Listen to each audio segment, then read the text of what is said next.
Hello everyone, Ember here, and welcome back to a new video. In this one, I'd like to take a look at some upcoming fire decks from the set Prismatic Evolutions. So the very first translation we can actually just look at here because it's for Blaziken EX, a 320 HP fire type stage 2 Pokemon, which has honestly a pretty decent ability Overflowing Spirit, which says once in your turn you may attach a basic energy card from your discard pile to one of your Pokemon.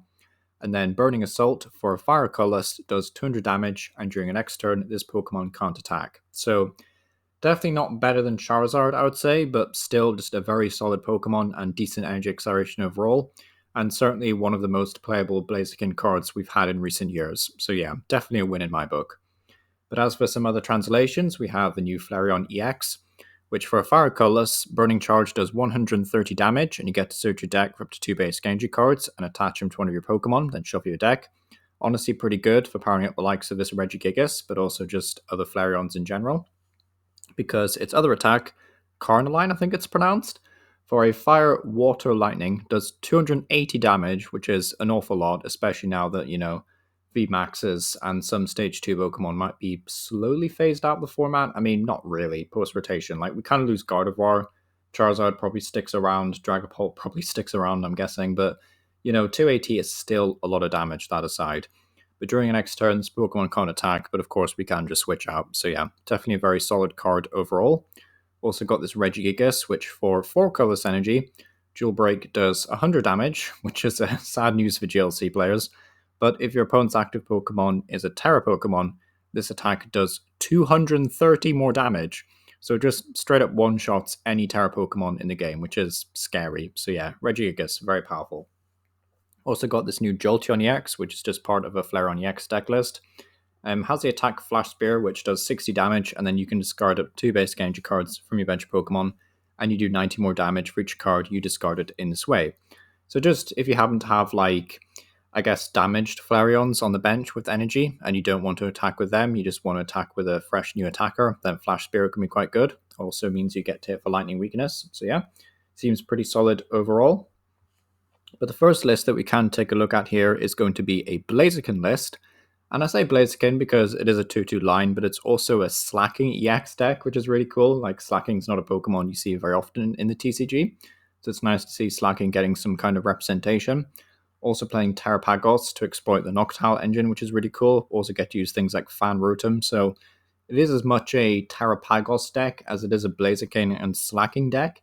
Maybe you don't actually need Slaking in this build, but because you have to splash out on rare candies for Blaziken, it kind of makes sense. You could also just play like a 2-2 line of Pidgeot if you really wanted to as well, instead of Slaking, but it's kind of fun that you have these 3 very unique attackers plus Rotom. So honestly, a really cool list.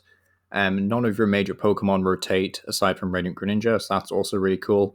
Trainers, very easy to modify for post-rotation. So yeah, honestly, this list gets a thumbs up, and I wouldn't mind trying this out, actually, when the set drops. So yeah, seems pretty cool.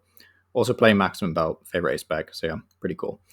And next up is we have a Flareon deck. Now, this one is playing one copy of the Jolteon that we looked at earlier, but a 4-1-3 line of Flareon. And I have to say that because you also play one EVEX, which basically just can evolve into Flareon itself or Jolteon, which is really cool. So it's kind of like just having a 5th EV in a way, so that's nice. Also way less fragile than regular EV at 50 HP, so that's also cool for dealing with Dusclops builds. But yeah, also rocking a 2-2 Noctowl line, which is cool because, as soon as you get EVX into play, you'll be able to use Noctowl. Also got Fan Rotom because, it'll find all your EVs and such, so a very good card. Radiant Greninja, Regigigas, also playing the new Budew card, which, for those of you who don't know, I'm not sure how you've gone this long without seeing Budew, but for no energy, it does 10 damage and also item locks your opponent for a turn, so very scary for a Pokemon that takes no energy to attack and also has free retreat, so yeah.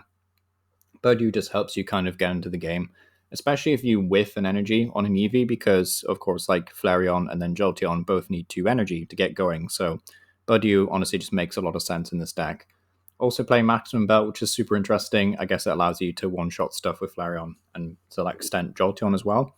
But yeah, honestly a very cool list, and you've also got things like Glass Trumpet as well to accelerate energy to EVs, so yeah, seems like a very solid evolution deck in my book. Next up, though, is we have a bit more of a streamlined Flareon build, but this is focusing around Dusknoir. And I didn't cover this list first because I know that some people really don't like Dusknoir out there. Some people do. It's a very fun card to use, admittedly, but, you know, it can be a bit annoying to play against, I guess, in some regards. But yeah, pretty straightforward list. You'll have to modify this, by the way, if you're planning for post rotation, because of course Luminion rotates, Forest Sealed Stone does rotate, Radiant Greninja rotates. You know, you could swap them out for things like Tatsugiri, you know, extra draw support, you know, stuff like that. So honestly, a really solid list overall, though, and I definitely like the look of Flareon. Seems like a lot of fun to play. So yeah, definitely looking forward to showcasing Flareon deck on the channel, but also if you're just interested in building Flareon yourself, then hopefully you find this useful.